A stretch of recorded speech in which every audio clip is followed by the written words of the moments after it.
L'honorable député de Mégantic-l'Érable. En 2015, le premier ministre avait promis de rendre la vie plus abordable pour tous. 7 ans plus tard, voici son bulletin. L'essence coûte 2 fois plus cher. Le prix des maisons a doublé. L'épicerie coûte une fortune. L'inflation est passée de 1,1 à 6,8 %.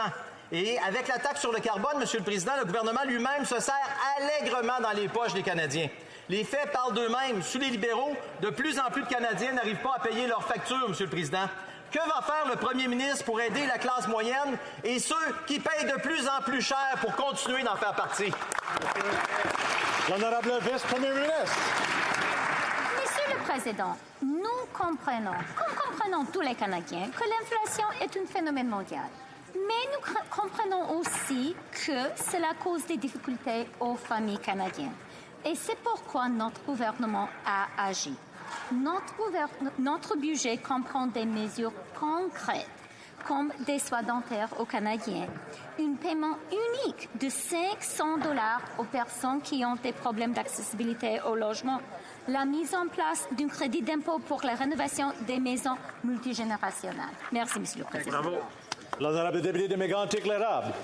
Du grand n'importe quoi, Monsieur le Président. Les réponses du gouvernement à l'inflation, à la hausse des prix de l'essence, des aliments, des maisons, bien, ça manque cruellement de compassion pour les Canadiens. C'est pas en nous comparant aux autres pays qu'on va aider les familles qui peinent à joindre les deux bouts à arriver à la fin du mois, Monsieur le Président.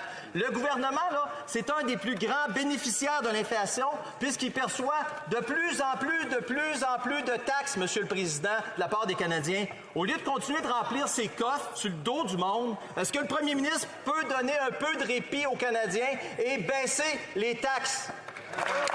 L'honorable vice-premier ministre, ministre des Finances.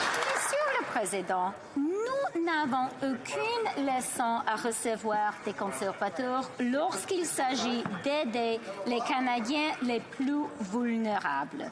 Nous avons mis en place l'ACE qui est indexée à l'inflation et qui a permis à près de 300 000 enfants de sortir de la pauvreté. C'est notre gouvernement qui a augmenté le SRG, qui est également indexé à l'inflation et qui a aidé plus de 900 000 personnes âgées. Nous avons aidé les plus vulnérables et nous allons continuer de faire ça. Bravo.